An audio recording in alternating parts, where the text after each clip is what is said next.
Have you ever wondered what it would be like to come face to face with a wild bear in the depths of a snowy forest? Imagine the heart-pounding moment when your eyes lock with those of nature's most formidable predator. This is the story of an encounter that defied all expectations and changed one man's life forever. Snow fell in slow spirals, muffling the world into a blanket of white. The man crouched at the edge of the pit, his breath fogging in the cold air as he stared down at the small bear cub struggling in the icy water. Its paws splashed helplessly, claws scraping at the slick dirt wall.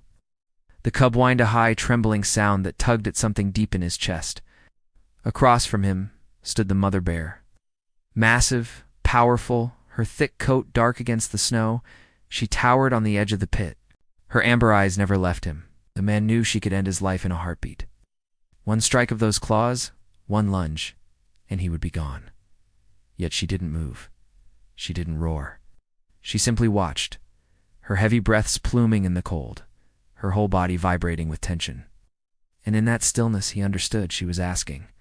The man's name was Daniel. He wasn't a hunter nor a tracker. He had come to the mountains alone for reasons he had entirely sorted out, something about the silence of winter, something about the way snow could erase tracks and start the world over. He had been hiking through the pines, following no particular trail, when he heard the cries.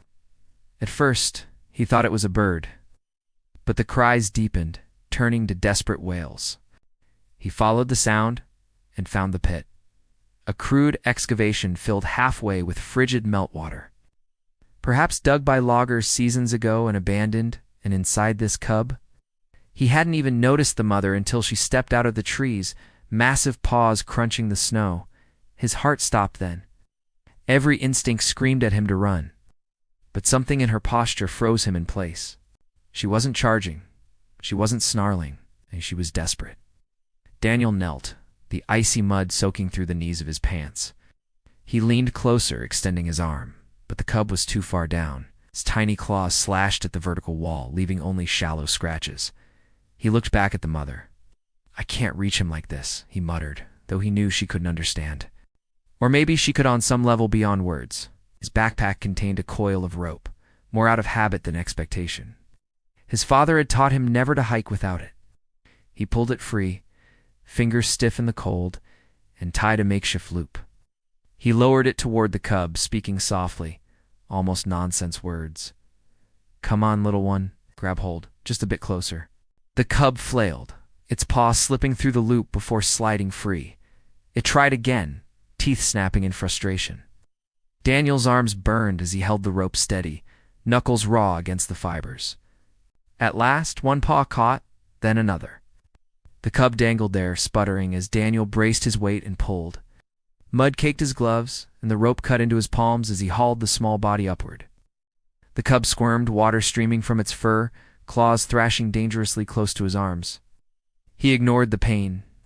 Inch by inch, he lifted it, until, with a final heave, the cub tumbled onto the snowy ground. For a breathless moment, silence fell. The cub shook itself, water spraying into the air. Then it scurried straight to the mother's side, collapsing against her massive leg with a soft whimper. Daniel staggered back, rope falling limp at his feet. The mother lowered her head, nudging the cub with her snout. The little one pressed against her, safe again. And then she looked at him, not with the wild fury he expected, nor with the dismissal of a predator returning to its own. There was something else, something that made his throat tighten. Recognition. Time stretched. Snowflakes landed on his jacket, melted, and slid away. Daniel didn't move, neither did she. The forest around them was utterly still, as though holding its breath. He thought of all the stories he had heard, of hunters mauled, of hikers vanished, of the unbridgeable gulf between humans and the wild. But here, in this frozen clearing, that gulf narrowed. "You knew I'd help," he whispered. His voice shook. The bear's ears twitched. Her breath steamed from her nose. Then, with a slow, deliberate grace, she turned. The cub toddled after her, slipping once in the snow before finding its footing. Together they disappeared into the trees, shadows against the white.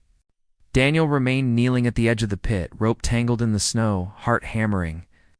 He knew he should feel relief. Instead, he felt changed.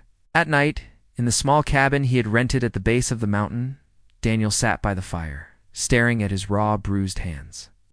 He replayed the moment again and again.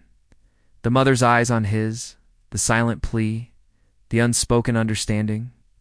He couldn't tell anyone, not really. Who would believe him? At best, they'd call it instinct. At worst, a lie. But he didn't need anyone to believe him. The memory burned too clearly in his mind.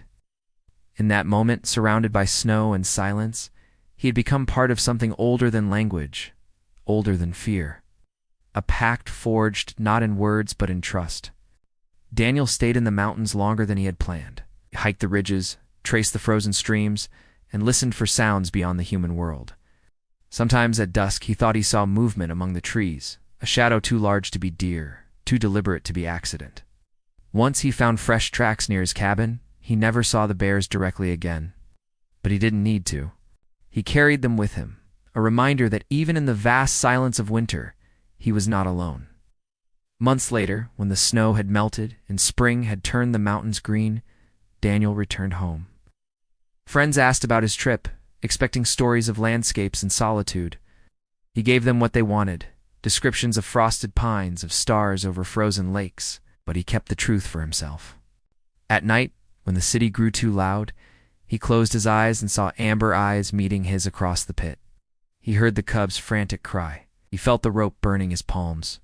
And he knew that somewhere in the wild, a mother bear remembered him too. Not as prey, not as threat, but as ally, if only for a single frozen afternoon. Years passed and Daniel grew older. He returned to the mountains whenever he could, drawn by something he couldn't quite explain. He never married, never had children, but in the quiet of his home he kept the old rope coiled on a shelf. Its fibers were frayed, its knots stiff with dried mud. When visitors asked, he simply said, "It's a reminder." What he did unsay, what he could unsay, was that the rope was proof of a moment when two worlds met. Proof that sometimes, in the silence between heartbeats, fear can give way to trust. And in that trust, even the wildest of creatures can ask for help, and a man alone in the snow can choose to answer.